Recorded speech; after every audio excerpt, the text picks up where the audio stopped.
shenanigans at the Republican nomination, in which case because she did win some delegates, there are some, what we do is, of course, states pick delegates, and then those delegates are sent to the convention. Once they're there at the convention, they proceed to vote on the person that would be the nominee. Now, overwhelmingly, it is supposed to be Donald J. Trump, but there is a possibility that some kind of procedures could be done to sabotage that process. And I say that because there have been instances in state conventions where the establishment were able to sabotage things in their favor. Matter of fact, I'll play this in a little bit and talk a little bit about this issue.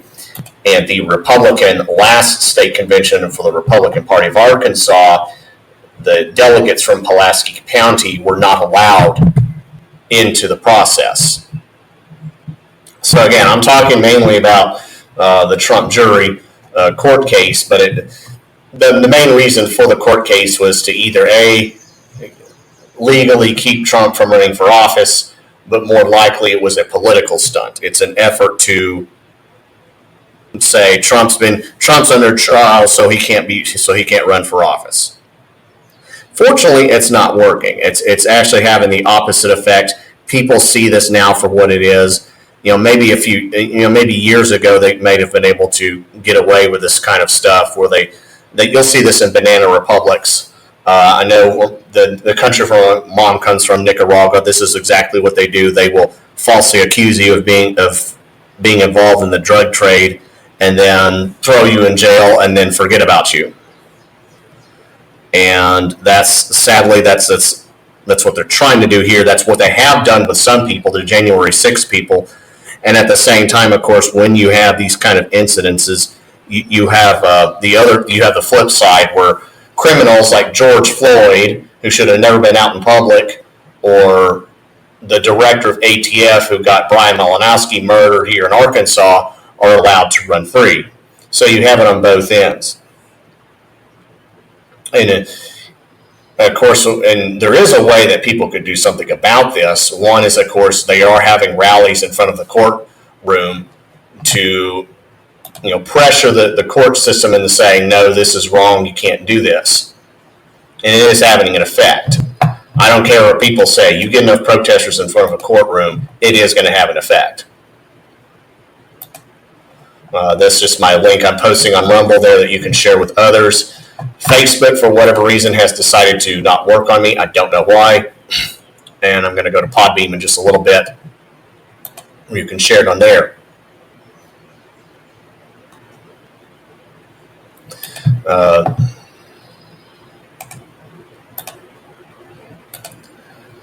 One thing I did try to research is this stupid Meta AI assistant.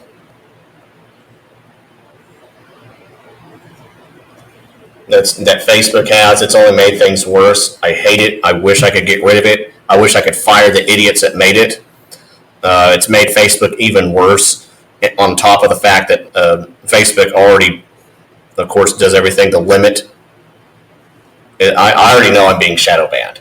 That means that they're limiting the amount of views, which I constantly have to tell people, hey, here I am broadcasting. That's why I do this, in part because so that people can know that I'm here. Because unlike the left, I don't get a boost of viewers. The viewers are actually turned off. My subscribers are turned off. YouTube, this did be in April several years ago. I still have the screenshot of it, of what they did is they limit viewers. But anyway, the New York County Judge Juan Merchan, his daughter is heavily involved in the political scheme, which means he should have recused himself, but he didn't. And of course, the two main witnesses against Trump are Stormy Daniels and Michael Cohen, both of whom have been caught deliberately lying about this issue. And a lot of the jurors most people see this for what it is. Even if they hate Trump and the Republican Party, they know that it is a sham trial. They know that there's something wrong, this is rigged, and they have to at least think in the back of their head, I don't have the money to handle a court case if something like this were to happen to me. Is this the kind of world I want? And that's a lot of things that people need to think about. And not just when they vote for Trump, but all the way down the line. Is, do you want this type of system?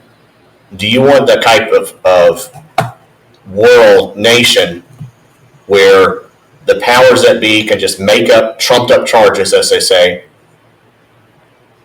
and then throw you in a courtroom and then throw away the key? They've tried to do this with what they call red flag laws, and it's actually gotten someone killed. The guy in Maryland, his ex-wife didn't like him, called the cops, said he was crazy. They went to take away his guns. He's like, I've never done anything wrong. There was an argument and he died.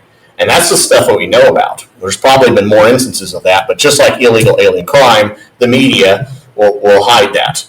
That's why you need to look at people like me, because I'll tell you stuff that you won't hear about, that you should have heard about, but won't.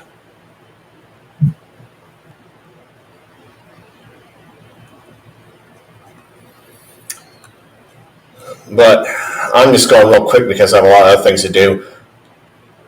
Wanted to talk real quick about a few other issues. I actually just saw this, and I'm going to share this a little bit. When voting for people for office on a national level, you need to look at your city, county, local, and state level. And here's the reason why. Arkansas has a 3/4 supermajority. We should be able to pass anything, even budget bills, without any input from any Democrat at all. We have the ability to easily defund things like AATN, the public broadcasting, the PBS affiliate here, the Arkansas Library Association, which is about to try to, along with the American Library Association, is in support of this grooming of our children. And one of the things that was still managed to be passed in this Republican supermajority is apparently the ability for communist China to set up Bitcoin mining facilities in small towns across Arkansas. And I've been involved in this fight. If you've been watching me, I've been involved in this fight for a while to really have these shut down. And the people who push this need to be prosecuted. They need to be handcuffed and arrested and not only be allowed to never do politics again, but quite frankly, they need to go to jail for what they did. And I'm just going to play a little bit again. This is from the site here, the big site in Burno, Arkansas, taken May 20th around 2 p.m. And I'll just play a little bit of it of what these people are having to go through. Tuesday, May 28th, standing just directly across the street from the Bono crypto mining facility. I don't have a decibel reader with me. I know you all can hear it. Absolutely unbelievable.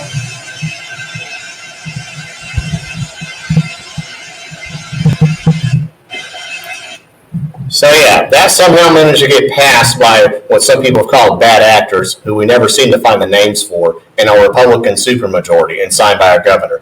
And attempts to try to shut down these facilities and again go after the people that made them have really not been successful. We just had a fiscal session where we passed some budgeting bills, and there was a lot of bills that were done that would really have shut these facilities down, and instead they were watered down, and they're now to be handled by different departments.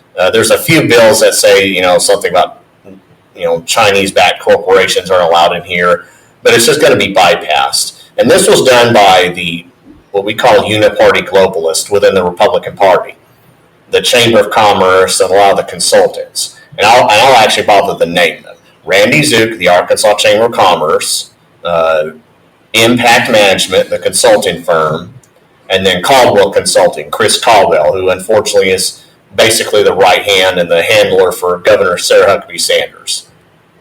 This kind of stuff happens because of them.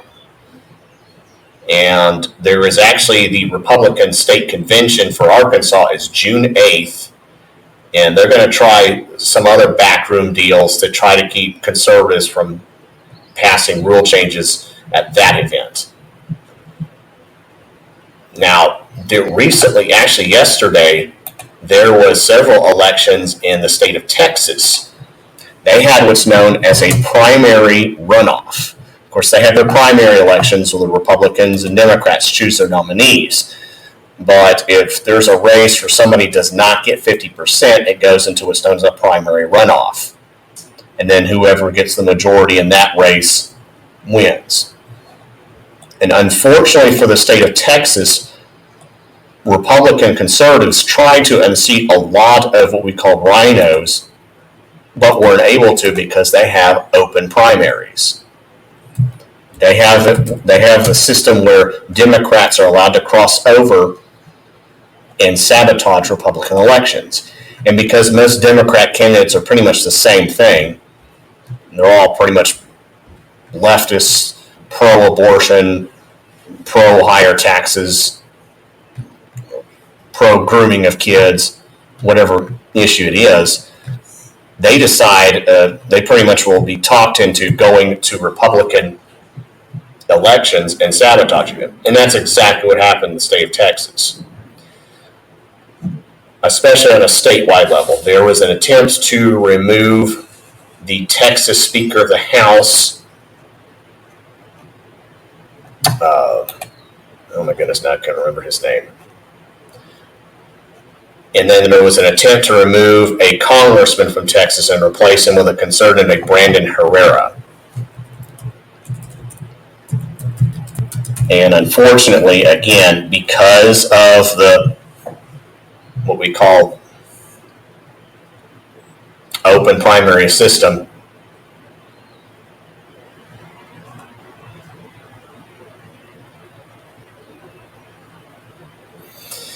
and possibly with voting machines, Tony Gonzalez was the rhino they were trying to unseat. And it looks like there's already a problem with voting machines here. Matter of fact, I'm just seeing this from a few hours ago. One county, Maverick County, has a statistically impossible result of Tony Gonzalez winning 100% of the vote. And we see this a lot.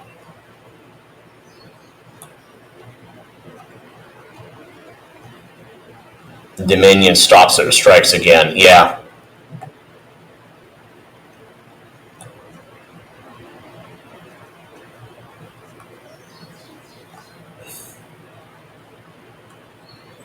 And we're seeing this we see this all the time, especially when we have close races.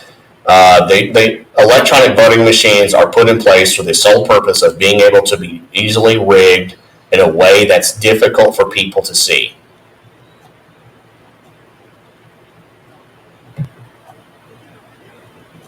That's what they're there for, and I think they cheated Brandon Herrera. It's looking like they did. However, the Texas GOP is happy to, conservatives are happy to announce that they had their convention the same week.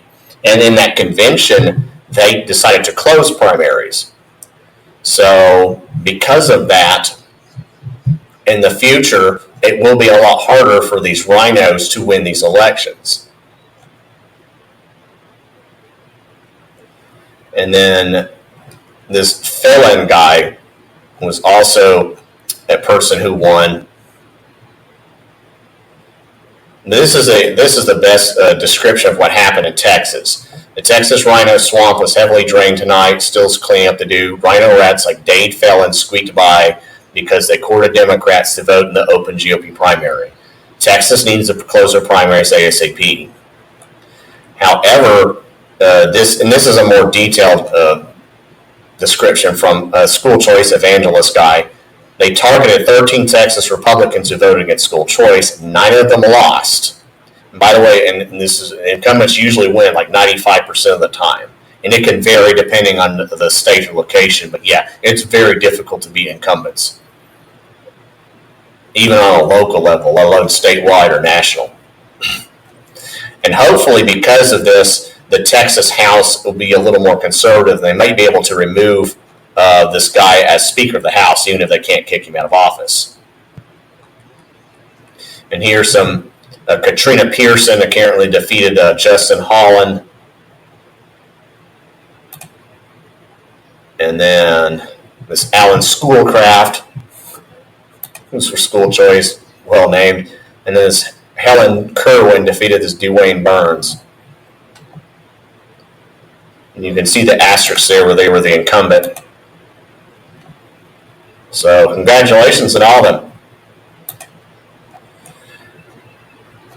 And again, people are tired of it. People are tired of these limp-wristed fake Republicans who just prance in and claim to be Christian conservative, get a bunch of money to make a bunch of useless ads on TV by talentless consultants, and then somehow win elections.